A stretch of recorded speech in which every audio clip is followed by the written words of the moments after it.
some of the things that people who are not really strong in history like me keep wondering is a few things like China keeps pushing us out from the United Nations conversation or in the nuclear supply, what do you call nuclear suppliers group or something, yes, right? Nuclear suppliers group. How come they are in those forums and we are not in those forums, right? So what happened about the permanent seat for India? I hear India was also given that opportunity to be a permanent member of the United Nations. What happened there? I think you need to go back to the time of independence and when Pandit Nehru took over, and his worldview was the India's foreign policy.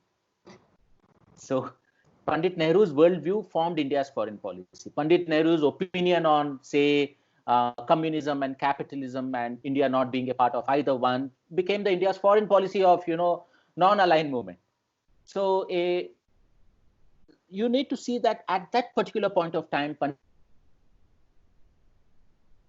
was very fundamental in shaping India's opinion towards China in those initial years. And as the legend goes, India was offered a seat in the Permanent Security Council, and then we said that no, China is like more deserving of it. It's also on record that India was. No, but was China offered? Like you said, India was offered, but was China interesting? Yeah, very interesting. Did you know that for the first few years of its existence, China was not even part of United Nations. Not many countries recognized Mao's China. So what happened is after 1945, the Second World War ended, both Kuomintang, headed by Chiang Kai-shek, and Mao's forces put aside their differences for a while, got together and fought the Japanese. Right? After the Second World War happened, then the Civil War erupted. The Great Long March happened, in which Mao kind of outmaneuvered the Kuomintang forces, and then kind of comprehensively defeated them. They kept getting pushed, and they finally landed up in Taiwan. So you have Taiwan is also Chinese Taipei, China calls Taiwan like Chinese Taipei, so they call it their province, right? But Taiwanese also consider themselves Chinese. So Taiwanese, as far as Taiwanese narrative goes, we are the legitimate Chinese, but we are kind of in exile from the mainland China, and that's the ideology goes. Whereas the Chinese are concerned, they are saying that they are a part of us, they're just for a while they have gone away, but we are going to get them back, and that's going to be one of the key priorities. By the way, I feel that all this is going to be leading up to reunification, as they say. It's the last remaining chapter, and they take a lot of affront that this is still happening. They're really pissed off that Taiwan is still kept away from them.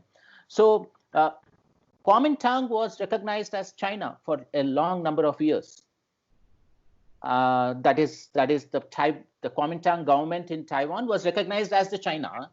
Okay, and there was no legitimacy given to the communist Chinese government in the mainland China.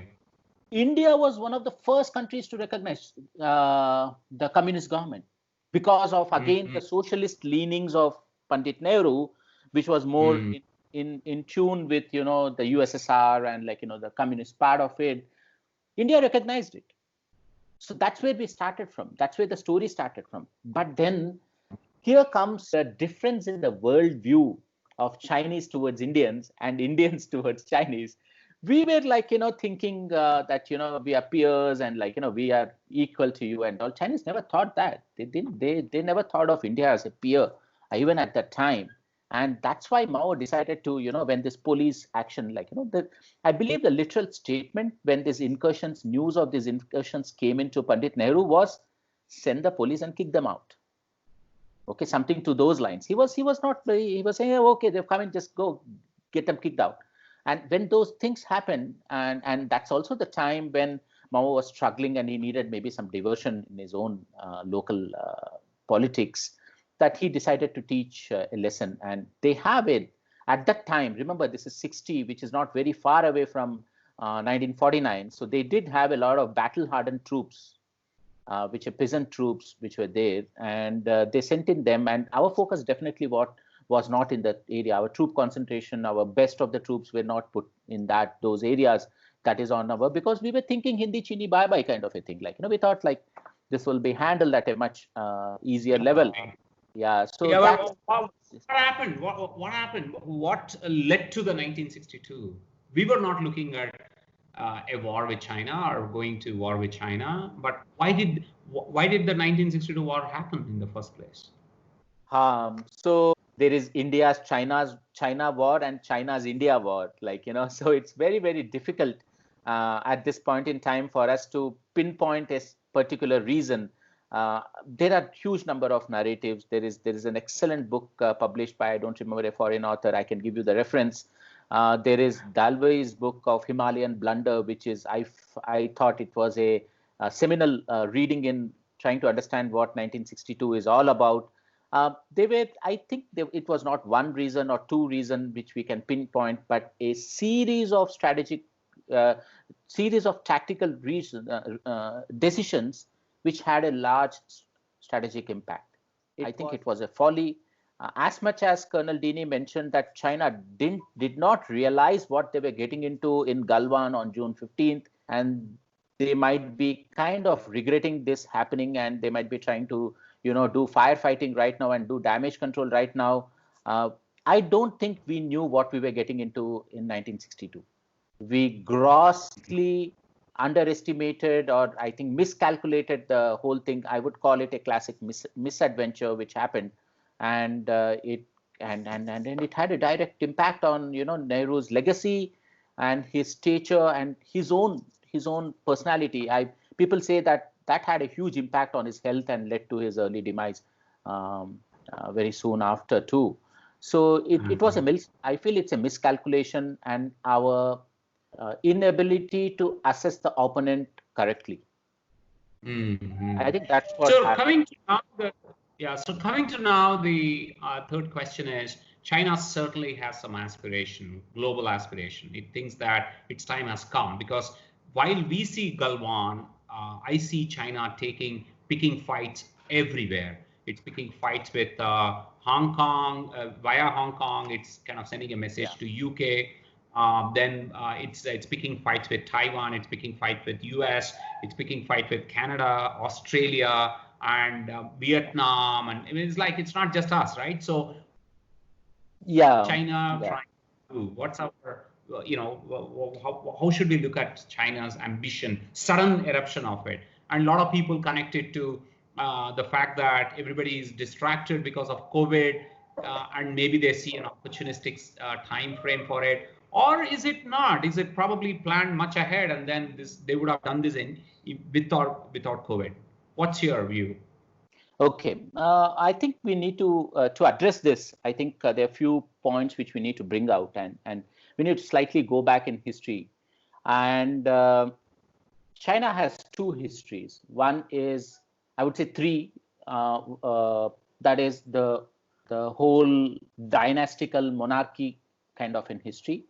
Then the century of humiliation. Then Mao's China. Then what China, as we see it right now, is the architect of China, as we see it right now, is Deng Xiaoping. He's a guy who was brought back from exile. He was not a part of Mao's clique. In fact, when Mao passed away, he had this group of people who took over, and people were kind of worried they're going to run the country to ground. They brought in Deng. Now, Deng started out after Mao passed away in 76, 78, and then he continued for a very, very long time. You have to realize that he led China for a very, very long time.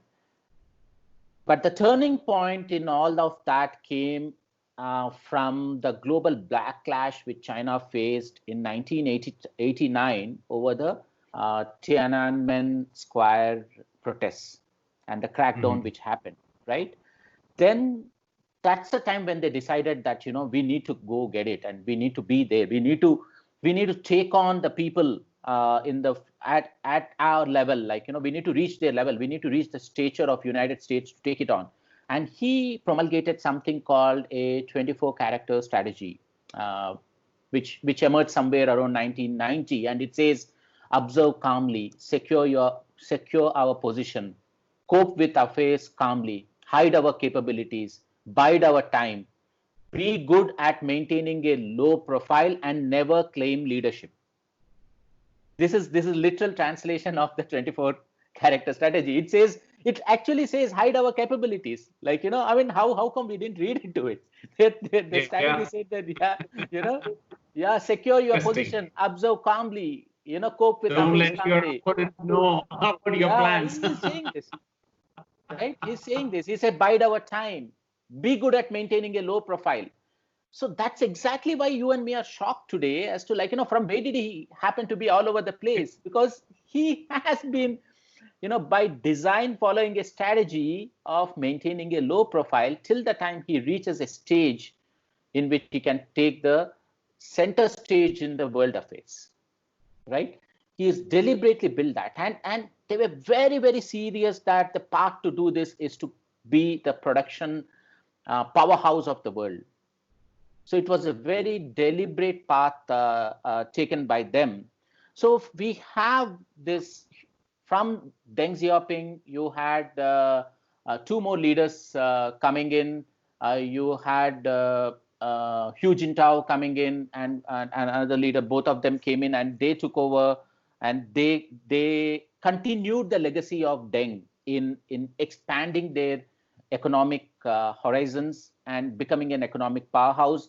And those are the graphs which shows the stupendous, unpredictable rise of Chinese GDP from 89 onwards. I think, there were three phases of China post 1947. One is Mao's China, then there is Deng's China, and now there is Xi's China. Yes. I think Deng's China probably is the inflection point. Is that right? Which shaped, right? So much more than even Mao's China, and Xi's basically, amplifying what Deng has done. I think the biggest credit one can give to Mao's China is that he kept China intact, right? He kept China intact through very terrible times.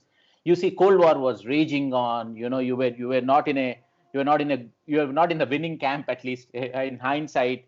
He's got a huge population which was living below the poverty line. They are still the most populous nation in the world, right? They're fifth largest country by size. They don't have too many natural resources for the size of more than half their country is like, you cannot cultivate anything in that place. It's below that. One of the things I was mentioning is the 15 ISO head line, right? Like, 15-inch ISO head line. It is line joining places of equal rainfall. So the common thing is if your rainfall is less than 15 inches, then, you cannot cultivate anything. And about more than 80% of the country is below such a line. It's semi-arid, that's especially towards the eastern part of the country. Now, he had to handle all this, and he navigated it admirably. You're saying the above 15 inches eastern part of the country, correct? No, above 15 inches the eastern part of the true. I'm sorry. Yeah. My mistake. No. So above 15 inches eastern part of the country, below 15 inches the. I mean, I was looking at east and west from our perspective. So it's from China's perspective. It's from the western part of the country. True. So he had to navigate through all this. At some point, he was getting bullied by United States because USSR. He was getting bullied by United States, and he was also getting bullied by USSR. See, he's got educated in USSR. USSR considered Mao to be their prodigy, but they also, especially Khrushchev, had a very condescending attitude towards Chinese Communist Party. They always thought that, you guys got to listen to us. You are our subsidiary kind of age. You are my franchisee running China for us kind of a feeling, and they didn't like that. They didn't like that because, go back to about Chinese mindset. Central is the emperor. Everything else is below the emperor. We don't look at it that way. We look at it like, us, enemy is enemy, my friend. Okay, enemy is like enemy's friend. So we look at it in a concentric circle kind of a thing. And you need to form alliance with your enemy's enemy and make him your friend so that your enemy is surrounded Otherwise, we get surrounded by enemies. So we look at it different way. They look at it middle kingdom. Middle kingdom is heaven, earth, and you are somewhere in middle. That's what the middle kingdom says. Like, so they are between the heaven and the earth. So that's where the emperor is, like, is a representative of God on earth kind of a thing, and everybody is a vassal state. So they didn't like being kicked around by by USSR. And here comes an interesting anecdote in history as to why China and Pakistan are such bum chums. Like, why are they these best friends? One reason they are the best friends is, they have interests which coincide quite a lot, and that is India. Both of them look at India as an adversary. But then you have to go back to the 70s, and when Pakistan was very, very firmly in the capitalist camp right from day one. Pakistan was not non-aligned. It had allied itself very firmly with United States right from the beginning. It's a different story. They keep feeling that United States betrayed them despite their long-term, commitment towards capitalist cause. That's a different story altogether. But then Henry Kissinger was the guy who initiated this contact with China from nobody. China was nobody. I mean, there was no diplomatic relations between United States and communist China. So that contact was facilitated by the Pakistanis. It was through Pakistan was a secret meeting was arranged, wherein Kissinger flew down into China and met with the leaders there and established the first contact between both the nation. And that was also a chance for China to, show a relevant finger to USSR, saying that, dude, like, we're not going to dance at your tunes. We have a mind of our own. And the breaking point. That's a very interesting inflection point. Is that when China, being a communist in its philosophy, became capitalist in its operations? Is that when the Kissinger, post-Kissinger thing? No, they were still with Mao at that time. So that happened very firmly with Deng's taking over, when the legacy of Mao was kind of disowned, in the sense that, they kept aside the Mao as much as USSR at some point of a time kept aside Stalinist legacy. And they said, like, okay, that was a phase, but we are no longer that phase. We are not, like, we know it's a part of our culture, but we disassociate with it. So they kind of disassociated with Mao's legacy. That's when they created this communism with Chinese characters. They have these weird terms which they write in Mandarin. The way it translates is very difficult. It doesn't translate well into English. It comes out with character, phrases like communism with Chinese characters. Okay, so that says that, we have our own definition of communism, and we are a communist country. Interestingly, by the way, I don't know whether you are aware that the title of the People's Liberation Army, the full title, and you can check it out online, is that the full title of People's Liberation Army is, it's People's Liberation Army of the Communist Party of China. It doesn't belong to not China. China. It's a party's army. Wow. It's a party's arm. So it's People's Liberation Army of the Communist Party of China. It's not like Indian Army. It doesn't, like, you imagine Indian Army of the Indian. It's like that, but it happens to be the only party, but it's an arm of the party. So it's a very different and a distinct nation, which we need to understand. So going back to your question, that this is how did it? That opened up a lot of doors for China and set up the stage for Deng's actions to take place.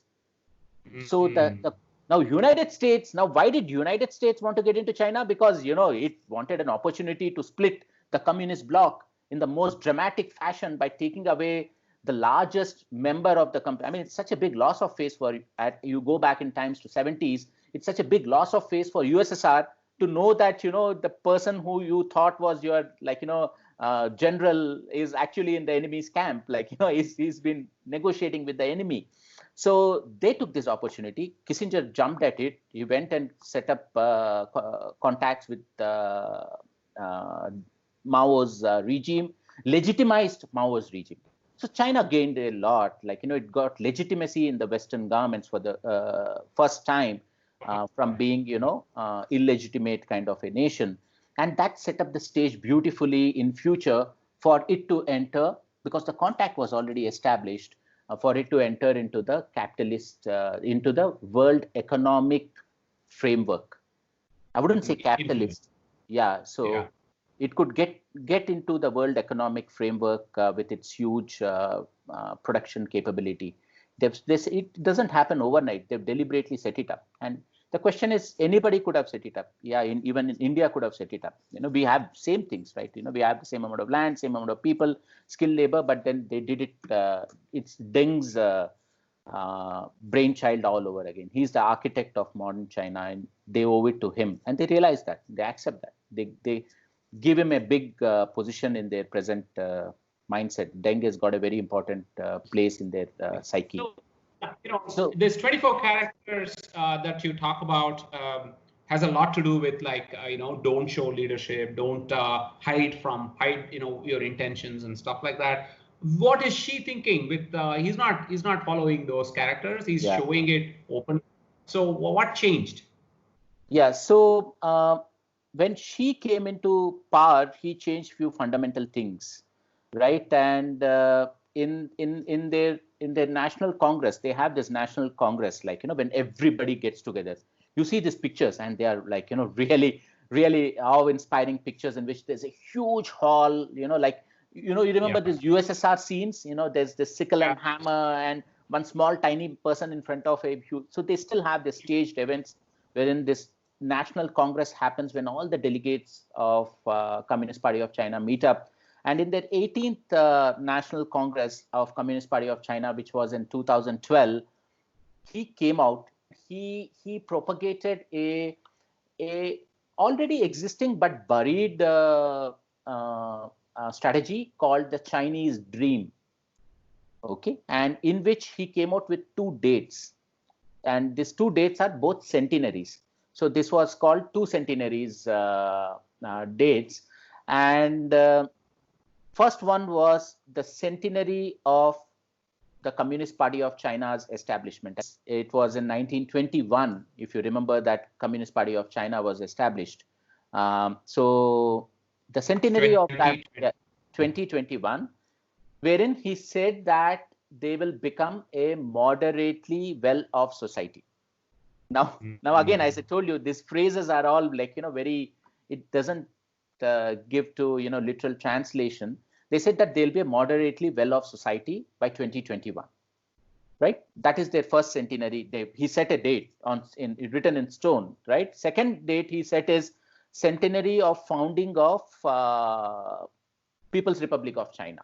That is 1949, and so 2049, in which they will become a strong society. Now, nobody has defined what is a moderately well-off society. These are all confusion terms, like, they draw a lot from that. And what is a very strong society? Now, you can interpret it. So people have interpreted it and said that, by 2021, he wants to be established as a global player, and like, have his place in the table as much as we would logically give to Great Britain or France or Germany or, like, United States right now, or Russia right now. He wants a stature which is equal to that. He wants to maybe establish a very firm borders, a strong military. But 2049, I think strong society, he means that he wants to be the numero uno. He wants to replace United States as the global superpower, is what is the interpretation we can make to this. And everything gels up. How do we interpret this? We connect the dots. We connect the dots which are happening towards it, and we see that, okay, and we extrapolate it and say, okay, by this, if we connect the dots by 2021, this is what where he's going to be. And if he is there, this is what it means, that he will be able to look United States in the eye by 2021, and he will be able to look down on United States by 2049, is what I say. And if you calculate his GDP, he would have overtaken United States, trade balance and everything would have been put in place by then, if everything goes well. So your question is like, why is China, now you need to relate now that I painted this picture, you have to come back and relate it with respect to India. as what China is thinking. You can look that, in terms of our economic prowess, literally the gap in terms of percentage between India and China is very, very huge. We should not fool ourselves. It's as huge as, say, Bangladesh and India. That's the difference. You can say that, by purchasing power parity, we are number 4 and they are number 2 or something like that. But difference between number 4, number 2 is pretty huge. It's very, very huge. Yeah, it's not like, it's not few percentage points. It's in multiples. Yeah, it's in multiples. It's as good as, when we talk about defense budget, just to put it in comparison, the defense budget of United States is so large that if you put him as number 1, you take the defense budget of number 2 to number 50, add them all up together, and you still wouldn't meet up the defense budget of number 1. That's the kind of defense budget United States spends. So you can say that I'm second largest spender, but then the difference is so huge, right? So they've gone way ahead. They've gone way ahead, and I'm sure you've been to China and you see the downtown China, and I don't think you can compare even one city in our country which can look like, Shanghai, or any of those states, any of those cities, right? I'm not even talking about Shanghai. I'm talking about places which maybe most of the Guangzhou province or, most of our Indians wouldn't have even heard about it. I think they are generations ahead. Yeah, there's no doubt about it. From it. So yeah, but I think it's a very interesting point. You talked about these two dates, which are what they are, mentally marching towards, and that kind of gives you a peek into some of their actions, right? So they are slowly setting the stage for, gaining that place in the global theater of respect for what they are. So I think that really talks to it. Yeah. All right. So sounds great. I think we covered interesting and very important questions that most of us have in our minds, but this is a narrative which really helps us explain why things are happening the way things are happening. Thank you. Thank you, Bala. Thank you. Great. It was amazing. Bye-bye.